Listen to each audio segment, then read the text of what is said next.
ساڵیادی تاوانی کۆمەڵکوژی دژی کوردانی ئێزیدیە لە شاری ماینسی ئەڵمانیا.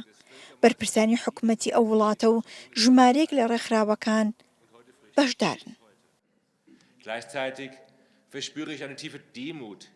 ئەم باڵەخانە سیمبۆلیە 3 ساڵ پەرلەمانی هەرێمی ڕاینلاند فالس بووە. ئەنجومەنی ڕاوێژکاری کوردانی ئێزدی لە ئەڵمانیا لە ساڵی 2014ەوە بەردەوام هەموو ساڵی یادی ئەو کۆمەڵکوژیە دەکەنەوە. ئەنجومەنەکە داوا دەکەن بەرلین کاری زیاتر بکات. دوێ ئەڵمانیا لێدرێ ئێزیدی بێندیتن د زانگۆدا بێندیتن د مەدرسادا بێندیتن د هەموو شکلی ژیانێدا ئێزیدی بێندیتن ژبەر گۆ پەرچەکە ژیانە وانن پەرچەکەش وڵاتی وانن مەجبور بێچاوە ئەم الوی وڵاتی ژیان دبن و ئەم واجبێ خۆی هەموو وڵاتیان پێک دینن واجبێ دەولەتیاشی گۆلمە خودی دەرکەبێ ئەلمانیا دوێ سیاسەتا خوا خارج هشکەرە بکێ یەکیش وان دوێ قەوەتا خوا سیاسی بدێ سەر وەیەکێ گۆ ئەو تفاقا هەولەر و بەغدا زووترین پێجە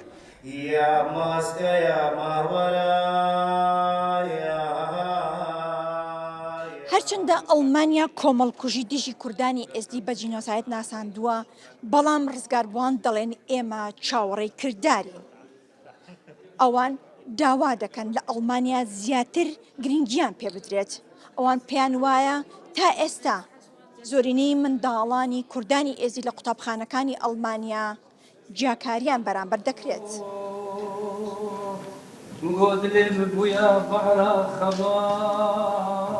ژمارەی کوردانی ئێزدی لە ئەڵمانیا بە 300,000 کەس دەخەمڵێنرێت، گەورەترین تاراوگەی کوردانی ئێزدیە لە جیهاندا.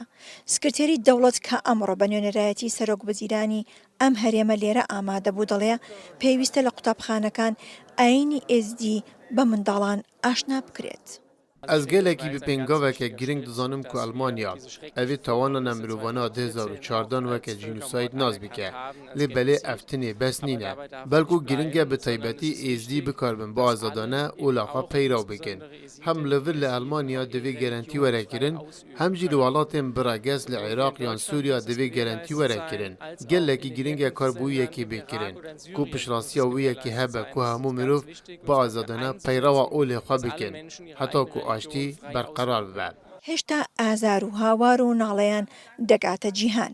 هێشتا زیاد لە 2713 کەس بێسەر و شوێنن.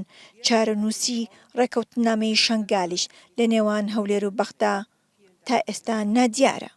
نقطة أما الرئيسي خلقي ما أجناف كما هرنا صار مالو حالي خوا جبر أفا نحصل درباز بون جشنقال دركتنا وأورانا هون جزانن هون دبينن زفصانا كان زعمته وهافين كان زعمته داواي من أويا تيان بقي كم جار هەز بە ئازارەکانیان بکەی نابێ کەس بیری بچێتەوە ئەمە وەکو خۆیان ئەمڕۆ ئاماژەیان پێکرد ئەو بە ڕێزانەی قسەیان کرد وتیان ئەمە نابێ بیر بچێتەوە ئەبێ بەردەوام ئیشی لەسەرکەین چونکە جینۆسایدی ئێزدیەکان بەردەوامە.